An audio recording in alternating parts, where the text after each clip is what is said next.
ISIS no existía.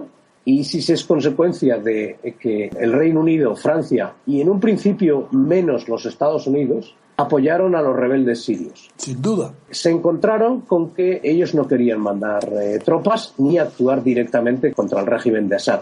Recordemos para nuestros oyentes que Assad es otra rama, la rama hermana del partido Baas laica, que era la misma a la que pertenecía el derrocado Saddam Hussein. Saddam Hussein y Assad eran, y en el caso de Assad todavía es, la garantía de que no existía terrorismo radical. Al destruirse esa estructura estatal, y eso es lo que dice toda la prensa aquí, de derecha o de izquierda, lo que ha sucedido es que sí, Francia no está en guerra, como dice Patrick Cockburn, pero está sufriendo las consecuencias de 4 guerras en Oriente Medio. Es decir, para España, Julio, ese análisis que yo comparto quiere decir que Bush y Aznar y Tony Blair son directamente responsables de haber inventado un casus belli contra Irak inexistente, como era la existencia de armas de destrucción masiva, para quitar el dictador, suprimir el régimen islámico y no poder evitar que ese poder pase al islamismo religioso, por tanto, no laico, y que este ya de ahí sea la fuente, el hogar, donde se cuecen y nacen las diversas ramas del terrorismo internacional islámico. La culpa tiene nombre, y es Bush, Tony Blair y Aznar. Aquí, desde luego, el prestigio de Blair está por los suelos. Pero aquí el de Aznar no está por los suelos, y hay que llevarlo ya a los suelos. Quizás es porque la responsabilidad de Aznar es pequeña en el sentido de que la fuerza militar para Julio, llevar... Eso para es evidente, hechos, que es un enano político, no de estatura. Eso pero es evidente. La entrevista que Carmen Dolz y el que habla, cuando le hicimos la entrevista para el periódico que tenemos en internet, el diario RC, le hicimos una entrevista a Lord Healy. No sé si usted la ha leído, esa entrevista que tenemos. Bueno, Lord Healy es un hombre que tiene 96 años, que nada todas las mañanas en la piscina que tiene en Alfriston, cerca de donde yo vivo. ¡Qué barbaridad! Y le entrevistamos, en la cabeza la tiene igual que usted, perfecta. Él dijo que ojo con las guerras santas porque lo que producen son yihadistas. Claro. Os invito a todos nuestros oyentes a que leáis esa entrevista, de verdad, porque es que me acuerdo montones de veces de lo que él dijo. Él era un hombre con experiencia, él era un hombre del ala derecha del Labour Party, sí, pero que había estado en la guerra. Y él sabía lo que era una guerra. Y todos estos que han decidido ir a la guerra, ni Blair, ni Bush, en el caso de Aznar creo que es distinto porque, bueno, sufrió un atentado de ETA, pero en todo caso ellos conocían las consecuencias de la guerra y por eso, y él dice en esa entrevista, tanto Ted Heath como toda la gente del Partido Conservador sabían lo que era una guerra porque habían estado en la Segunda Guerra Mundial y no querían otra. Y de hecho, cuando Julio, los Estados Unidos... Aznar es pequeño porque es pequeña la dimensión política española en el mundo. Tiene la misma proporción de estatura política que la que tiene el pueblo español. Y ante el pueblo español, ¿qué ha resultado de la guerra de Aznar? Que España es objetivo del yidaísmo. Es decir, que muy bien, de acuerdo, pero si Aznar no se mete diciendo que él ha visto con sus propios ojos y dirigiéndose en televisión a los españoles, que él había visto las armas de destrucción masiva, un embustero semejante, simplemente porque Bush le ha dicho apóyame, o nada, sin decírselo, porque los que sirven a los poderosos, el poderoso no lo pide, se adelantan a lo que el poderoso quiere. Aznar es un adulador del poder y era Bush. La importancia de Aznar es la importancia que tiene en España el neofranquismo, es el Partido Popular. Si a Aznar le parecía que Franco era débil, que era de derecha y nada más, que no era de extrema derecha. Pero si es que hay que saber lo que es Aznar para saber lo que es el Partido Popular. ¿Y por qué hoy Rajoy es un timorato que no sabe lo que hace y le están diezmando, le están destruyendo España ante sus ojos, con unos delitos enormes de sedición para la secesión de Cataluña y no hace nada? Pero ¿cómo que es pequeño? Los pequeños hombres son los que causan las grandes desgracias políticas de los grandes pueblos.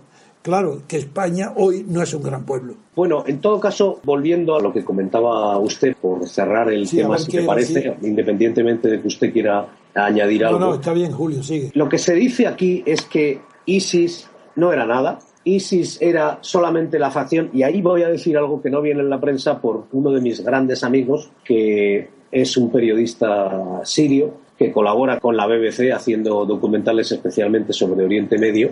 un hombre que sabe de lo que habla, y os voy a dar la información que él me da. De las diversas conversaciones que hemos tenido pues, estos años en los que coincidimos en una asociación caritativa en la que yo daba clases de español para extranjeros, gratuitamente, por cierto.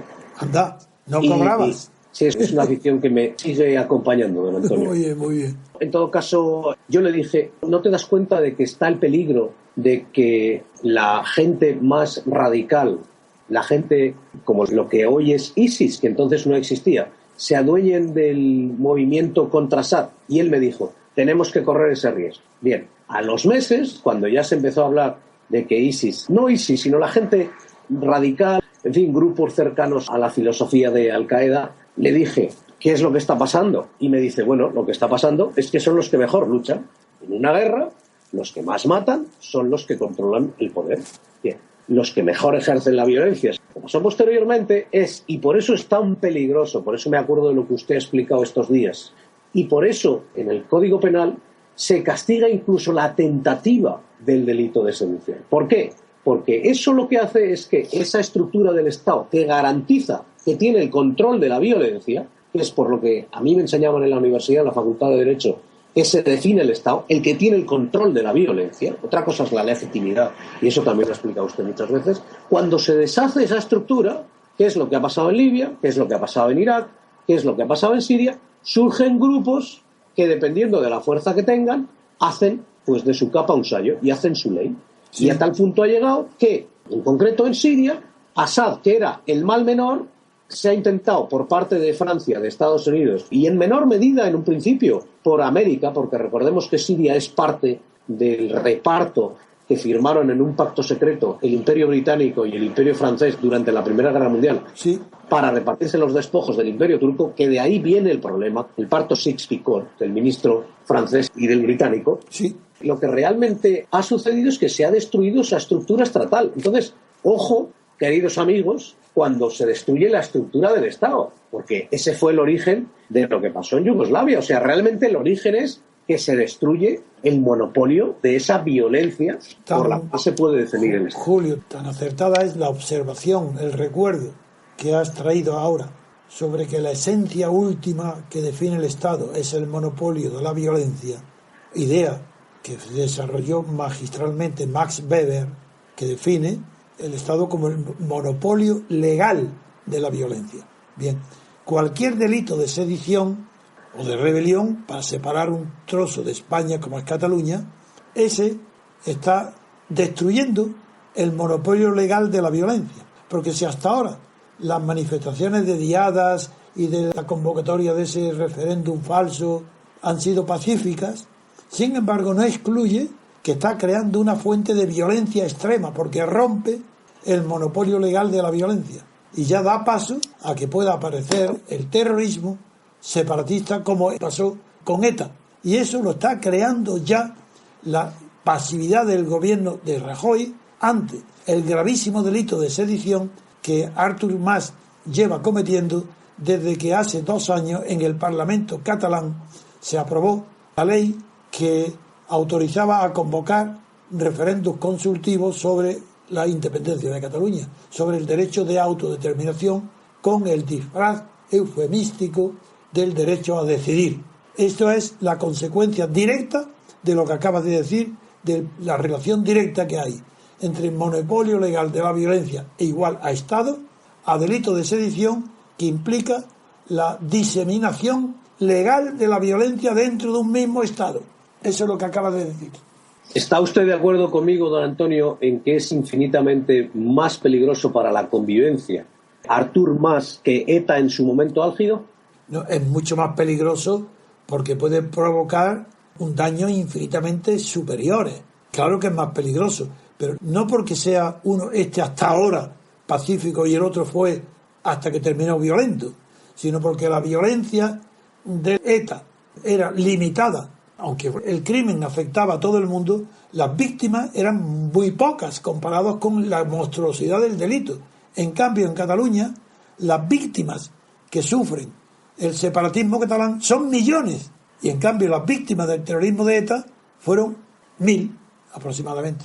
Sí, solamente para terminar, que un miembro de nuestro movimiento que vive en Londres, un catalán, me comentó, ¿tú te imaginas que el día de ese referéndum de paja viene alguien a la mesa en la que está el jefe de Esquerra Republicana de Cataluña y empieza a discutir con él y alguien saca una pistola y hay un tiro y hay un muerto? ¿Tú te imaginas lo que podía haber sucedido después? ¿Quién hubiera sido el responsable de la situación? Desde luego.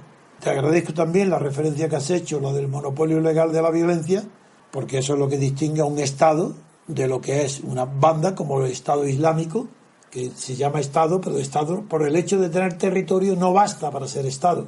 El Estado no solo requiere un suelo, es decir, un territorio, no, requiere además que haya monopolio de la violencia legal, y el Estado Islámico y Al-Qaeda no son estados, porque no tienen el monopolio legal de la violencia. Eso es lo que quisieran.